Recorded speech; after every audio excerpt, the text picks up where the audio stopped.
साँझे सुतिहाना रही तू जागल विश करेला मन बाबे पागल साँझे सुतिहाना रही तू जागल विश करेला मन बाबे पागल हो 12 बजे होई मुलाकात बात सुनबा क्लियर 12 बजे होई मुलाकात बात सुनबा क्लियर 31 दिसंबर के रात जान बोलब हैप्पी न्यू ईयर 31 दिसंबर के रात जान बोलब हैप्पी न्यू ईयर 31 दिसंबर के रात जान बोलब हैप्पी न्यू ईयर जान बोलब हैप्पी न्यू ईयर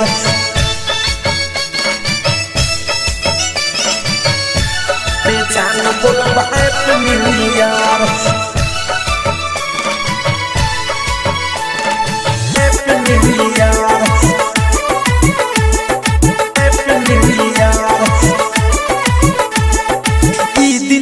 जाई मोरा दिलवे में छापी गिफ्ट के बदले में दे दी पॉपी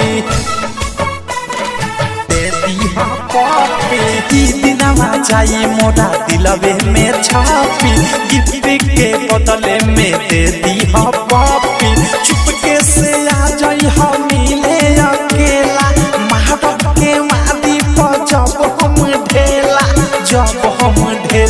हो जब हम ढेला मारा बढ़ेला हमारा बढ़ेला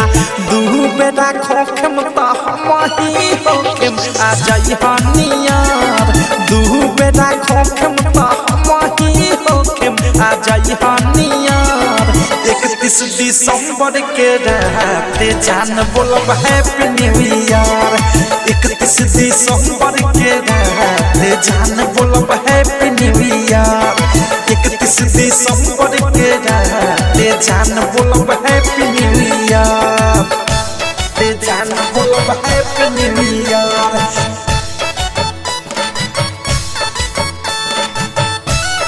जान बोलब हैप्पी न्यू ईयर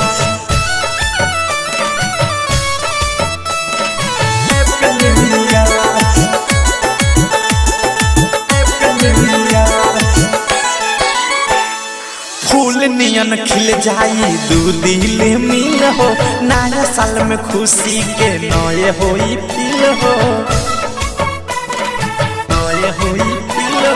फूल नियन खिल जाई दू दिल मिल हो नया साल में खुशी के नए होई फील हो प्यार तो से खा देले प्रेमियों देश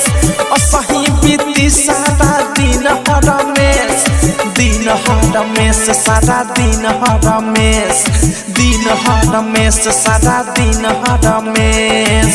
प्यार का होला जाने ले बिकी विशाल डियर प्यार का होला जाने ले बिकी विशाल डियर 31 दिसंबर के रात जान बोलब हैप्पी न्यू ईयर 31 दिसंबर के रात जान बोलब हैप्पी न्यू ईयर 31 दिसंबर के रात जान बोलब हैप्पी न्यू ईयर।